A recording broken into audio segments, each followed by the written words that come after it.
Hi hello welcome to Jahasan media. 400కు పైగా సినిమాలు, 3 పెళ్లిళ్ళు, కళ్ళ ముందు 9 చావులు, చివరికి పిచ్చోడైపోయారు.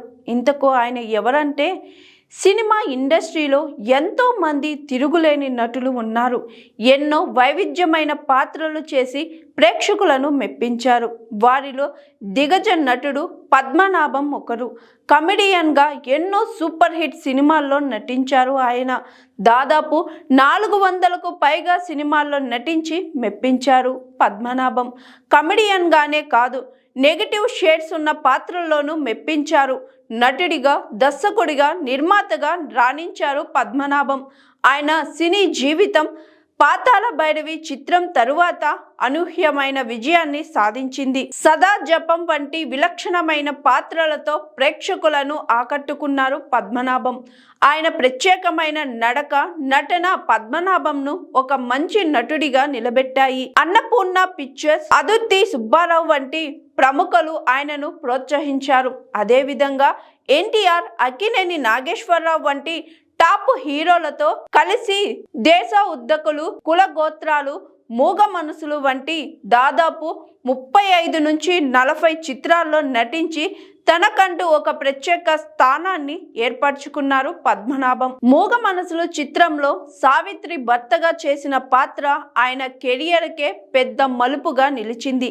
అనేక చిత్రాల్లో నటిస్తూ బిజీగా ఉన్న సమయంలో పద్మనాభంకి సొంతంగా సినిమా తీయాలనే ఆలోచన కలిగింది.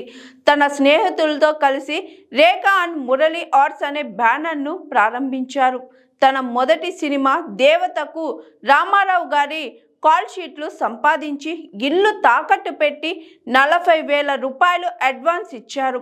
దేవత చిత్రం విజయవంతమైనప్పటికీ ఆ తరువాత ఆయన దర్శకత్వంలో వచ్చిన జాతక రత్నం, విడతం బొట్టు, శ్రీ శ్రీ శ్రీ మర్యాద రామన్న, పొట్టి ప్లీడరు, కథానాయక మొల్ల, శ్రీరామ కథ వంటి సినిమాలు ఆర్థికంగా ఆయన్ను నిలబెట్టలేకపోయాయి.